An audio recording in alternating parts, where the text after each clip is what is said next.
49వ పాఠం స్ఫటిక మందిరం. అది స్ఫటిక శిలలతో నిర్మాణం చేయబడ్డ ఒక మందిరం. సూర్యరశ్మి ఇటు నుంచి అటు గాజులాగా ప్రసరించే నిర్మలమైన చంద్రకాంత శిలలతో అద్భుత నైపుణ్యంతో చెక్కబడిన దానిలో స్ఫటికాలు ఒక వెంట్రుక వాసి సందు కూడా లేకుండా ఒక ఉంగరంలోని రాళ్ళు బిగించినట్టుగా ఎంతో బిగుతుగా ఇమిడ్చి పేర్చబడి ఉన్నాయి. ఆ శిలలు నిర్మాణంలో ఎంతో చక్కగా చెక్కబడి ఉన్నాయంటే ప్రతి స్ఫటికం సైజు అది పట్టే సందు ఉండేటంత పరిమాణమే, సరిగ్గా కొలత ఒక వెంట్రుక మందం కూడా తేడా లేకుండా ఎంత ఖాళీగా ఉన్నదో అంతే సైజుతో చెక్కిన స్ఫటిక శిలలను మంచి పనితనంతో వాటిని ఆ స్తంభంలోకి బిగించి లోపలికి దిగగొట్టినందువల్ల రాళ్ల మధ్య సిమెంటు వంటి అతికే వస్తువేది లేకుండానే ఆ స్ఫటిక శిలల నిర్మాణం ఎంతో అద్భుతంగా చెక్కినట్టు చెక్కబడింది. అంతెందుకు, ఎవరైనా సరే అదాట్టున ఆ స్ఫటిక శిలల మందిరాన్ని చూస్తే అదంతా ఏకస్ఫటికంతో చెక్కబడినట్టుగా ఒక శ్రీచక్రం ఆకారంలో అది కనిపిస్తుంది. కోటి నక్షత్రాల కాంతిని విరజిమ్ముతూ ఆ మందిరం నిర్మాణం 2 అరలుగా నిర్మించబడి ఉన్నది. బయట ఉన్న అరలో త్రిభుజాకారంగా నిలబడి ఉన్న ఈజిప్టు పిరమిడ్ వంటి శిఖరం కలిగిన లోపల హాలు వలె నిటారుగా ఉన్న త్రిభుజంలోకి దిగుడు బావిలాగా మెట్లుగా క్రిందికి దిగుతూ పోయి ఒక ఆలయంలోని కోనేరు మెట్లు చెక్కినట్లు మెట్లుగా అలా క్రిందకు దిగుతూ వెళ్తాయి. త్రిభుజం యొక్క అడుగు కోణం సూది వలె తలక్రిందులుగా బోర్లించిన త్రిభుజాకారంలో ఉంది. ఆ అట్టడుగు ముక్కోణం మంచి ఒక ద్వారం ఉత్తరంగా తెరుచుకుంటోంది. ఆశ్చర్యపోతూ ఆ ద్వారం సమీపించగానే ఉత్తర దిక్కు నుండి సన్నటి వెలుతురు సూది వలె ఒక కాంతి కిరణంలా లోపలికి ప్రకాశిస్తున్నది. దాని వెలుగులో మందిరంలోని ఆ స్ఫటిక ఫలకం జిగుల్మని మెరిసింది. ఆ తర్వాత తెలిసింది అది ఉత్తర దిక్కు నుండి ధ్రువ నక్షత్రం నుండి లోపలికి ప్రసరించే కాంతి కిరణమని. సూది బెజ్జం వంటి ఆ సందులోంచి సరిగ్గా ధ్రువుడు మాత్రమే ప్రకాశించేటంత రంధ్రం ఏర్పడి ఉన్నది స్ఫటిక శిలలతో కట్టిన గోడ మధ్యలో. ఆశ్చర్యంగా ఆ ధ్రువ నక్షత్రపు కాంతి కిరణం వెలుగుతున్న దిక్కుగా నడిచి చూస్తే అది ఏటవాలుగా క్రిందకి 23 డిగ్రీల కోణంలో వెలుగు ప్రకాశిస్తూ నేలకి తాకుతున్నది. ఆశ్చర్యం, ఆ కోణం సరిగ్గా మన భూమి యొక్క ఉత్తర ధ్రువం ఎంత పక్కకి వంగి ఉంటుందో అంతే కోణం సరిపోయేలాగా 23 డిగ్రీల పైచిలుకు వంపు తిరిగి ఉన్నది. ఆశ్చర్యపోతూ ఆ కాంతి నేలపై స్ఫటిక ఫలకం మీద పడ్డ చోట కుతూహలం కొద్దీ ముట్టుకుని తాకి చూశాను. అంతే, వెంటనే ఓ ఉరుములాంటి పెద్ద శబ్దం వినపడి ఒక పంజరంలోనికి తెరుచుకునే స్ప్రింగ్ మూత వలె స్ఫటిక గోడ పక్కకి తిరిగి తెరుచుకుంది. ఒక్కసారిగా నా ఊపిరి ఆగిపోయింది. ఆశ్చర్యంతోనూ సంతోషంతోనూ ఒకరి మొహాలు ఒకరం చూసుకున్నాం. చివరకు రష్యన్ పరిశోధకుడైన నికోలాస్ రోరిచ్ తెగించి ఆ తెరుచుకున్న ద్వారంలోంచి ముందుకు వెళ్ళాడు. అంతే, 2 అడుగులు వేశాడో లేదో అతడు లోపలికి ప్రవేశించిన ద్వారబంధం నుంచి ఎదురుగా నేల మెరకగా గోడవలే పైకి లేచి ఉన్నది. సరిగ్గా అంతే కోణంలో 23 డిగ్రీల వంపుతో ఒక జారుడు బల్లలాగా. దాని మీద జారి పడకుండా జాగ్రత్తగా నడుస్తూ పైకి పోతే 2వ అంతస్తులోని స్ఫటిక మందిరంలోని వరండాలోకి చేరుకున్నాము. అది నలుచదరంగా దేవాలయంలోని కోనేరు మెట్ల వలె ప్రదక్షిణంగా ఉన్న పైగట్టు మీదకి తీసుకువెళ్ళింది. అక్కడి నుండి త్రిభుజాకారంగా అడుగుకు పోయే ముక్కోణపు హాలులోకి దిగుడు బావిలా క్రిందికి పోతూ మెట్లు. ఇదేమిటి? ఈ స్ఫటిక మందిరం ఉల్లిపాయ పొరల్లాగా ఉన్నది. ఒక వరండా నిలబడిన త్రిభుజాకారంలో ఉంటే దాని బయట ఉన్న వరండా తలక్రిందులుగా ఉన్న త్రిభుజంలా ఉన్నది. మళ్ళీ దాని బయట ఉన్న వరండా నిలబడి ఉన్న త్రిభుజంలా ఉంది. అది మెట్లుగా. చివరకు ఈ స్ఫటిక మందిరంలో మేమందరం దారి తప్పిపోయామేమో. ఎక్కడికెక్కడే తిరుగుతూ జంతర్ మంతర్లోని చిక్కు వరండాల వలయంలోకి వెళ్ళి అక్కడ ఇరుక్కుని చస్తామేమో అన్న భయం కూడా పట్టుకుంది మాలో కొందరికి. ఇంతలో పైప్ తీసి జేబులో పెట్టుకున్న చార్లెస్ బెల్ తటాలున తన తలపై టోపీ తీసి మోకాళ్ళ మీద కూలబడ్డాడు. ఏమైనా తలత్రిప్పు కానీ చక్కెర వంటిది ఏమైనా వచ్చిందేమోనని ఆయన చుట్టూ చేరాము. బ్రదర్, హలో, ఏమిటిలా నా చుట్టూ చేరుకున్నారు? నాకేమీ పైత్య వికారం లేక తలతిప్పుడు రాలేదు. నేనిక్కడ మోకాల మీద వంగి నమస్కరిస్తున్నది ఈ స్ఫటిక మందిరంలోని ఆఖరి ద్వారం గర్భాలయంలోకి తీసుకుని వెళుతున్నది ఎక్కడికంటే నేరుగా శంబలా ప్రభు అంతరాల మందిరంలోకి. ఇది ప్రపంచంలో అన్ని దేవాలయాల్లోనికి, అన్ని మసీదులు, అన్ని చర్చిలు, ఈజిప్టులోని పిరమిడ్ల వంటి త్రికోణాకారంలోని మందిరాలకు అన్నింటికీ మూలమైన ప్లాన్ అదే. మీ హిందువు గీతలుగా రాసి శ్రీచక్రం అని పిలుస్తారే, సరిగ్గా దాని గర్భాలయంలోకి తీసుకువెళ్ళే ముఖద్వారాన్ని మనం సమీపిస్తున్నాం.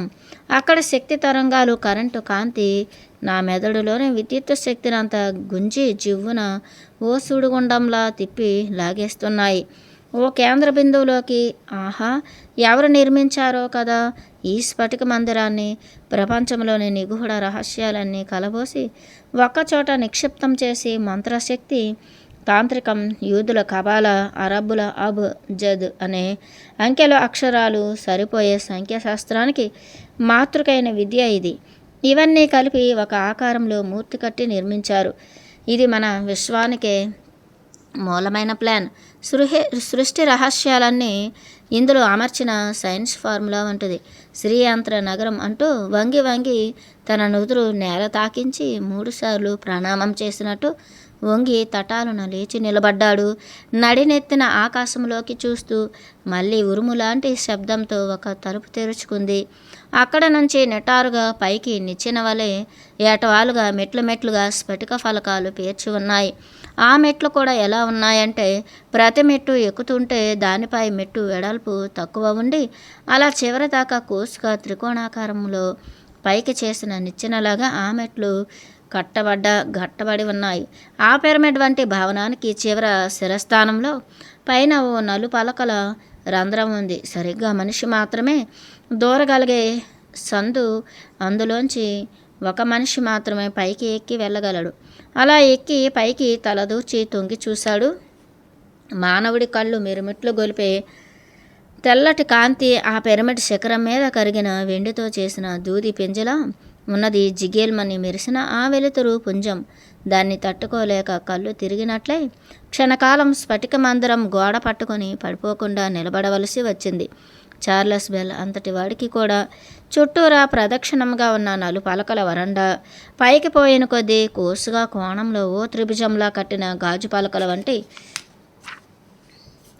ఆ స్ఫటిక మందిర శిఖరం కళ్ళ ముందు గిర్రున తిరిగి పోసాగింది.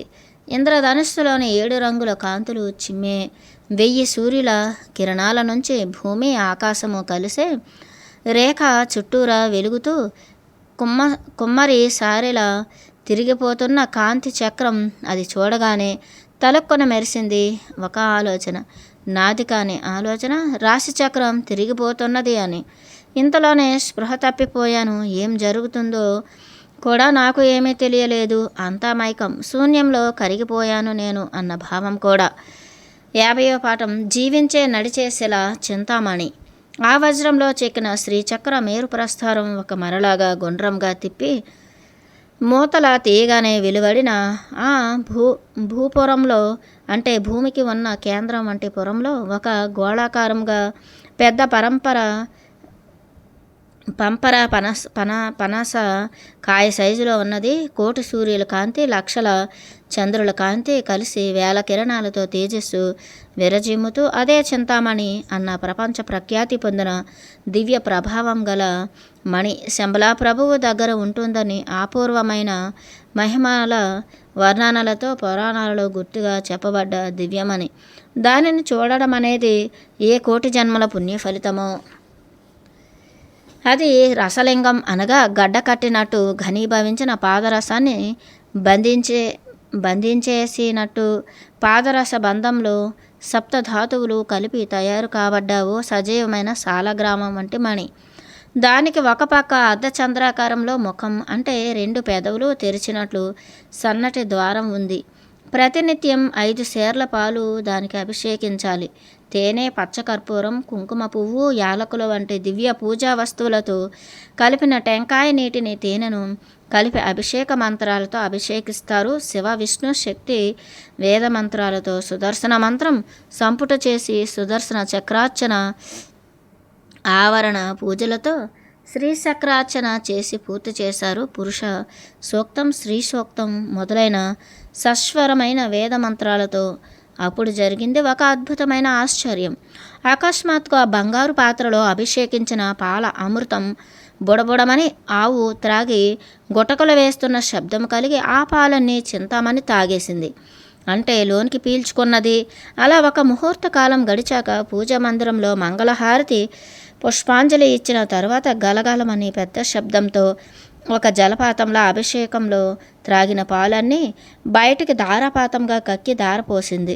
అలా మళ్ళీ బయటికి చింతామణి త్రాగి ఇచ్చిన ప్రసాదమే ఇక్కడి రామాలకు పవిత్ర తీర్థం. శరీరంలో ధాతువుల లోపాలు, దోషాలు పోగొట్టే పుణ్యతీర్థం. ఈ చింతామణి సజీవమైన శిల అంటే ప్రాణం కలిగిన సాలగ్రామం వలె తనంత తాను గిర్రున ప్రదక్షిణగా భూగోళం వలె తిరుగుతుంది. అప్పుడు ప్రపంచానికి రానున్న కాలంలో శుభములే కలుగుతాయి. యజ్ఞ, యాగాది కర్మలు అనేక చోట్ల వెల్లువిరుస్తాయి. వేదములకు, బ్రాహ్మణులకు, గోవులకు, తపస్సు చేసేవారికి, సిద్ధ గురువులకు మేలు జరుగుతుంది. కోట్లాది జనం ఆనందిస్తారు.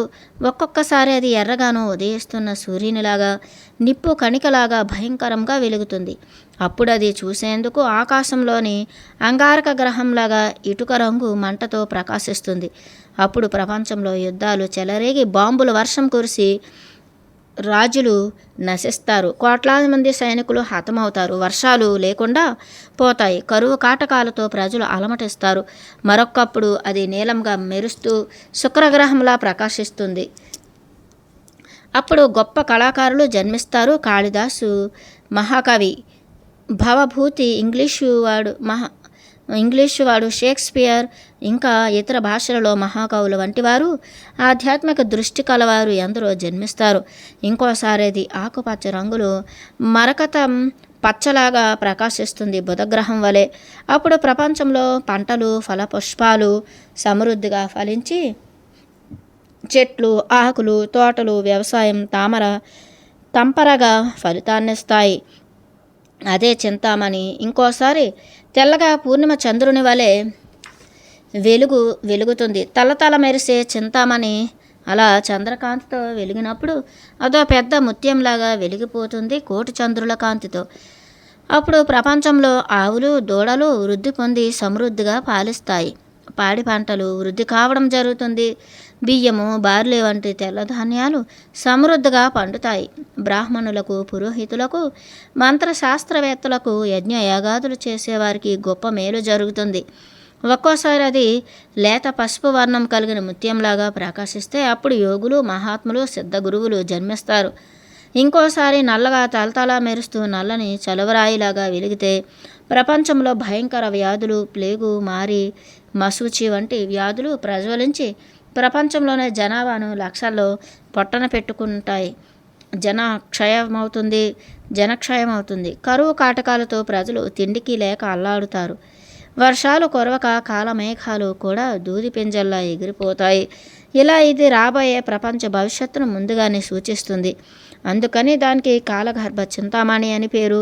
శంబలా ప్రభువు దానికి తాంత్రిక ప్రయోగ శాస్త్ర ప్రక్రియతో, కాలచక్ర తంత్రంలోని పూజా విధానంతో తన దివ్యశక్తిని, భగవద్భక్తిని ధారపోస్తారు. అప్పుడు ప్రపంచం దైవికమైన శక్తితో నిండిపోతుంది. ఆయన తన శరీరంలోని కాలచక్రం యొక్క తిరగడాన్ని నక్షత్ర మాస ఆయన ఋతు సంవత్సరాల విభాగంలో 4 యుగాల చతుర్యుగ చక్రం దాకా సమస్త కాల విభాగాన్ని ఒక దివ్య దృష్టితో దర్శింపచేస్తుంది. అప్పుడే శంబలా ప్రభు అవతరించే సందర్భం వారికి తెలుస్తుంది. అవతారమూర్తి గురించిన వివరాలు తెలుస్తాయి అంటూ లామా దోర్జీ మహాశయుడు మహాసాహస బృందాన్ని ఆ వజ్రమందిరం నుంచి బయటికి నడిపించుకుని వచ్చి బయట మంచు మైదానంలో బంగారపు పొడిలాగా మెరిసే మంచు మీద వెచ్చగా కాస్తున్న ఎండలో ప్రసాదాలు తినిపిస్తూ వివరించారు. చింతామణి అభిషేక తీర్థం కూడా మాకు తలో చుక్క చేతిలో పోశాడు. అమృతంలా అద్భుతమైన రుచి. అది త్రాగగానే తలలో గిర్రున తిరిగి కాలచక్రమంతా మాతలలోనే తిరుగుతున్న భ్రాంతి కలిగి గతించిన ప్రపంచపు చరిత్ర అంతా అతివేగంతో సంగ్రహంగా తిరిగి తెలిసింది. ఈ చింతామణి ఒక్క శంబల ప్రభువు దగ్గరే ఉన్న ఈ స్ఫటిక మందిరంలోని ధ్యాన మందిరంలో మీరు ఎక్కి వచ్చిన పగడాల మంటపంలోని వజ్రపు శ్రీచక్రంలోనే ఉండదు ఎల్లకాలం. ఇది ప్రపంచమంతా సంచారం చేస్తుంది. ఎప్పుడు ఎక్కడ ఎందుకు సంచారం చేస్తుందో కూడా ఎవరికీ తెలియదు. అది ఎవరికీ కనబడదు. కానీ అది ఏ దేశంలో కనబడితే లేక సంచారం చేస్తే ఆ దేశానికి ప్రపంచ కేంద్రంగా అత్యంత ప్రాధాన్యత ఏర్పడుతుంది. అన్ని దేశాల వారు ఆ దేశం నాయకత్వాన్ని అంగీకరించి ఆ దేశాన్నే వారి కేంద్రంగా భావిస్తారు అంటూ పూర్తి చేశాడు లామాదోర్జీ. అప్పుడు మగత వచ్చినట్టు సమాధి స్థితి వంటి అప్పుడు నిద్రలాగా మగత వచ్చినట్లు సమాధి స్థితి వంటి దశలో కాలచక్రం యొక్క భూత భవిష్యత్తులు రెండు అతివేగంగా ఒక సినిమా రీలు వలె తిరిగిపోతూ కనిపించాయి. నక్షత్రాలు శరవేగంతో ట్రైన్లో నిప్పు రవ్వలలాగా వెనక్కి పరిగెట్టాయి. కానీ అదంతా విస్తరించి వివరించాలంటే వేరే ఒక భవిష్య పురాణంలాగా అవుతుంది. ఎవరైనా భక్తులు కోరితే దానిని వేరే గ్రంథంగా అందిస్తాను అంటూ రామాదోర్జీ మహాశయుడు అయిష్టంగానే మమ్మల్ని ఇంటికి తిరిగి వెళ్ళే మార్గం వైపు నడిపించాడు. మా మనస్సులు మాత్రం వెనక్కి స్ఫటిక మందిరం వైపుకు చింతామణి విషయం మీదకి లాగుతూ శంబలా ప్రభువు ఆకారాన్నుంచుకుని మాకు తోచినట్టుగా సంతుష్టిగా మా మిగిలిన జీవితాన్ని నడిపించమని కోరుకున్నాము.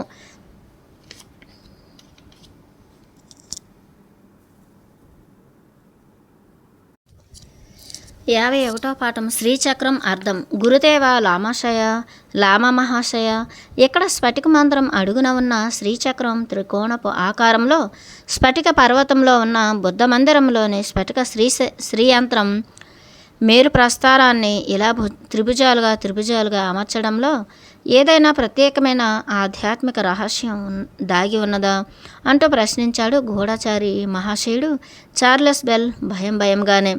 ఒకటి మీకిది వరకే చెప్పాను కదా, ఇది స్ఫటిక పర్వతం యొక్క ప్లాను వంటిదని అన్నాడు లామాదోర్జీ చోగ్యాల్ నవ్వుతూ. మీరు మాకు అంతకంటే ఎక్కువే చూపించారు కదా, ఇప్పుడు దానిలో మీకే తెలియని రహస్యార్థం దాచబడి ఉన్నదని, అది మీ వంటి భారతదేశంలోని ఆధ్యాత్మిక సాంప్రదాయంతో పరిచయం ఉన్న మహాత్ములు ఉపదేశంగా నేర్చుకుని ఉన్న వారికి మాత్రమే సాధ్యమని నాకిప్పుడు అందుకే మిమ్మల్ని ప్రశ్నించాను అన్నాడు చార్లెస్ బెల్. కాలచక్ర తంత్రం అంటే ఏమిటి గురుదేవా, దీనికి దలైలామకు ఉన్న సంబంధం ఏమిటి అంటూ ప్రశ్నను జోడించాడు నికోలాస్ రోరిచ్ చిత్రకారుడు. ఇవన్నీ త్రిభుజాలుగా ఏర్పడినప్పటికీ అన్నీ సమవర్తులంగా ఒక చక్రం వంటి వృత్తం లోపల చక్కగా ఇమిడిపోతాయి అన్నాడు అలెగ్జాండర్ నోట్విచ్. భూటాన్లోని లామాసరీ పీఠంతో పరిచయం ఉన్న సంస్కారంతో. ఈ శ్రీచక్రంలోని త్రిభుజాలలో తలక్రిందులుగా ఉన్న త్రికోణం ప్రకృతిలోని స్త్రీశక్తికి చిహ్నమని, నెట్ట నిలువుగా నిలబడి ఉన్న త్రిభుజం పురుష శక్తి అయిన శివశక్తికి చిహ్నమని చెబుతారు. అంటే దానికి అర్థమేమిటి మహాశయ? అంతేకాదు, ఇక్కడ మీ టిబెట్లోని హేవజ్జరా తంత్రం, తారాతంత్రం, అవలోహితేశ్వర తంత్రం అనబడే తాంత్రిక సాంప్రదాయంలో కూడా ఈ స్త్రీ పురుష శక్తుల సమ్మేళనం ఇలా మంత్రంతో కాకుండా శరీరంలోనే చేస్తూ తాంత్రిక సాధన చేసే యోగులు కూడా ఉన్నారని విన్నాను. అదెంతవరకు నిజం? స్త్రీ పురుషులు కలిస్తే సంతానం కలగడం ఎరుగుదుము కానీ మోక్ష విద్యకు దానికి సంబంధం ఏమిటి? అది కాక మీ టిబెటన్ సాంప్రదాయంలో మహాయోగి రూపంలోనే ఉన్న అవలోకితేశ్వర పద్మపాణి ఒడిలో కూర్చుని సంయోగ క్రియలో ఆనందంలో తేలియాడుతూ ఆ పురుషుని గట్టిగా ఆలింగనం చేస్తూ ఉన్న పూజా విగ్రహాలు అంత బహిరంగంగానే మీ టిబెటన్ దేవాలయాల్లో పూజిస్తారెందుకు? దీన్ని శ్రీచక్రంలోని స్ఫటిక పర్వతం యంత్రానికి ఏదైనా సంబంధం ఉన్నదా అని నన్ను చాలా కాలం పీడిస్తున్న సందేహం. ఇవన్నీ మీరే తీర్చాలి అన్నాడు బెంగాలీ శాక్తీయ సాంప్రదాయంలో పుట్టిన జగదీష్ చంద్రబోస్ అదనపు ప్రశ్నగా తన సందేహాన్ని జోడిస్తూ. అయినా అయినాయా? ఇంకా ఏమైనా ప్రశ్నలున్నాయా? అన్నీ చెప్పండి ఒకేసారి. నా చేతనైనంత వరకు మీకు సందేహాలను తీర్చే ప్రయత్నం చేస్తాను అన్నాడు లామాదోర్జీ. మిగతా వాళ్ళెవరూ మాట్లాడలేదు. ఒకరి ముఖాలొకరు చూసుకున్నారంతే.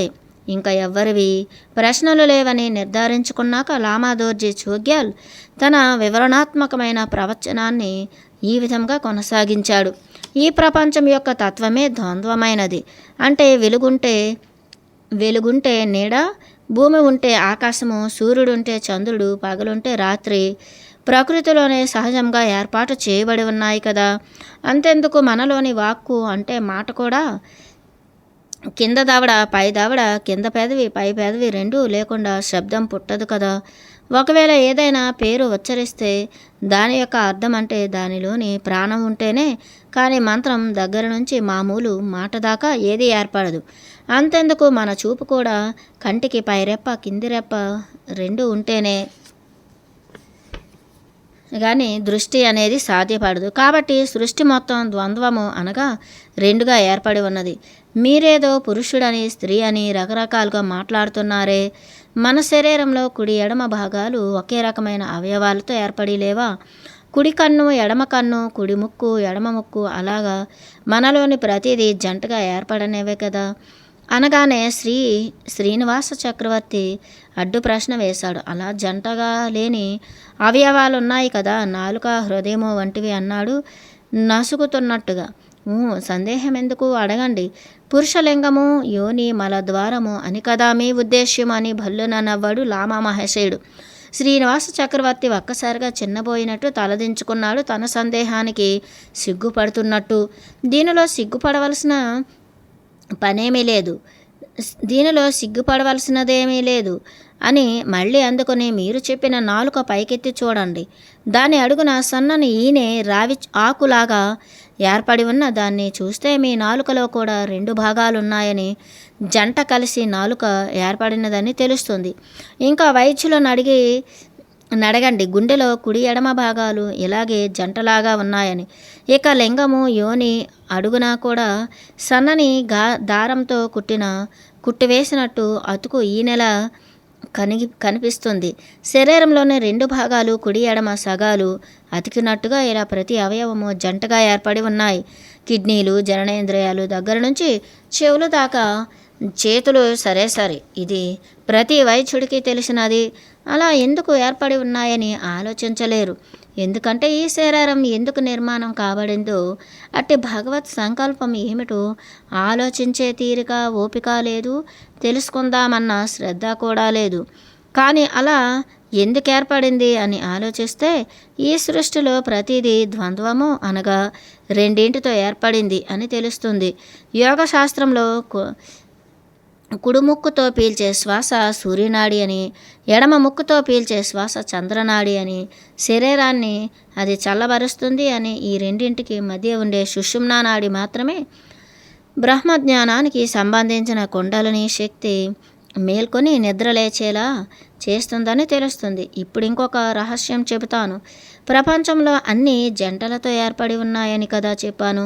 ఇలా రెండు కళ్ళతో చూసేదంతా మాయ. అంటే శివుడు శక్తి కలిసి ఆడే నాటకం అన్నమాట. ఈ నాటకంలో 3 పాత్రలు ఉంటాయి. ఒకటి ఈ నాటకానికి రంగస్థలమైన ఈ ప్రపంచం లేక జగత్తు. రెండవది ఇందులో పాత్రధారి అయిన జీవుడు, నాటకంలోని పాత్ర. మూడవది ఈ నాటకాన్ని కథ రాసి నడిపించే కర్త, అంటే తెర వెనుక ఉండి అంతా నడిపించేవాడు ఈశ్వరుడు. ఇలా జగత్తు, జీవుడు, ఈశ్వరుడు అనే ముక్కోణాలు గల త్రిభుజమే ఈ శ్రీచక్ర పీఠానికి ఆధారము.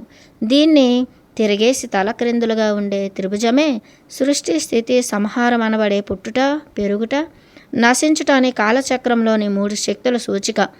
వీరే బ్రహ్మ, విష్ణు, మహేశ్వరులనే త్రిమూర్తులు.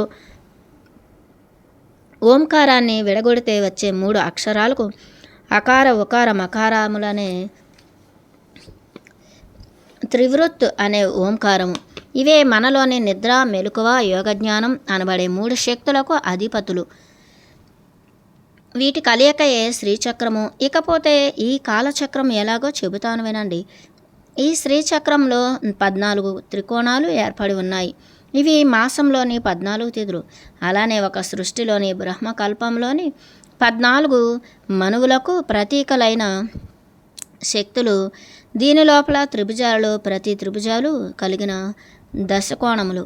ఇవి తల్లి గర్భంలో జీవుడు పెరిగే 10 మాసములు వంటి శరీరంలోని నవద్వారములతో బ్రహ్మరంధ్రమైన గురుద్వారం కలిసి ఏర్పడే 10 ద్వారములు గల ద్వారక అనే పులి అంటే మన శరీరమే.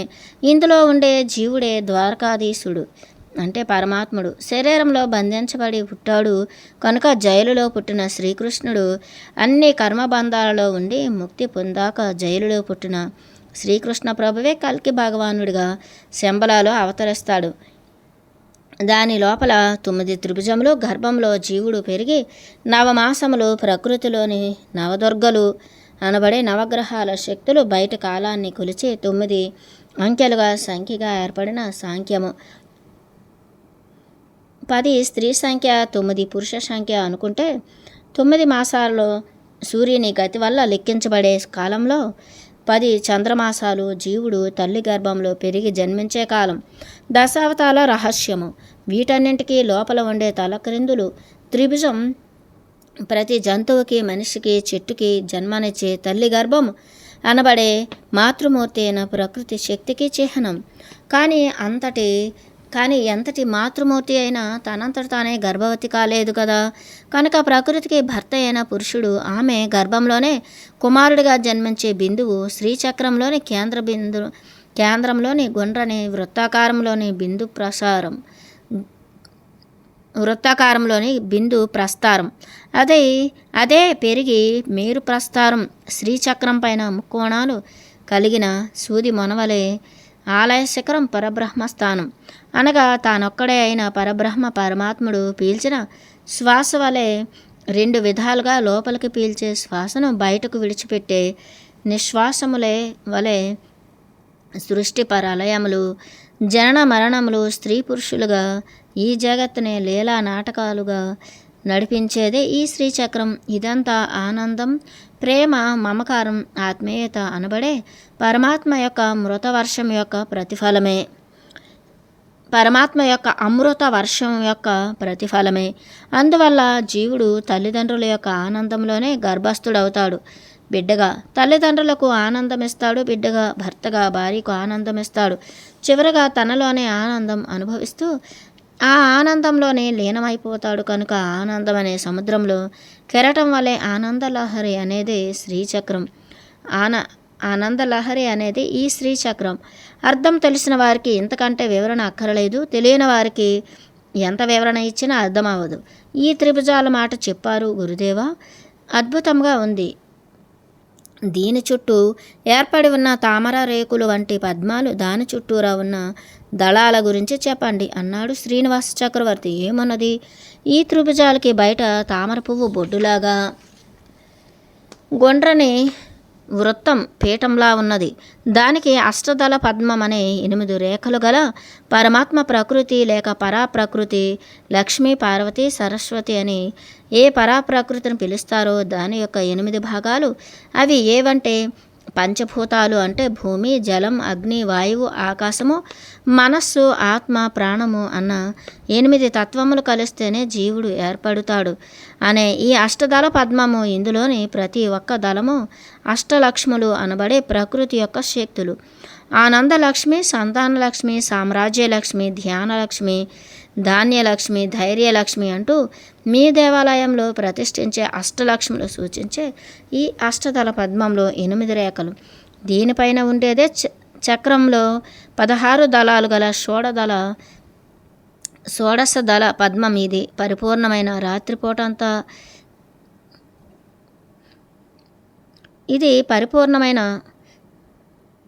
రాత్రిపూటంతా వెలిగే 16 కళల పూర్ణచంద్రుని వంటి పూర్ణానంద స్వరూపమైన పరబ్రహ్మలోని 16 కళలే అంటే ఆత్మలోని అంశాలన్నీ కలిస్తే 8 పురుషునివి, 8 ప్రకృతి శక్తులు, మొత్తం 16 శక్తులు గల పూర్ణావతార పురుషుడే షోడశ కళానిధి.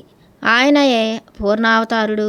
ఆనందో బ్రహ్మ అనబడే మానవ శరీరంలోని పరమాత్మ శంబల ప్రభువు అంటూ తన చేతులెత్తి నమస్కరించి తన జపమాలను నుదుటికి ఆనించి ఆనంద బాష్పాలు రాల్చాడు లామాదోర్జీ మహాశయుడు. అమృత ప్రవాహం వంటి ఆ అద్భుతమైన ఆధ్యాత్మిక ప్రవచనానికి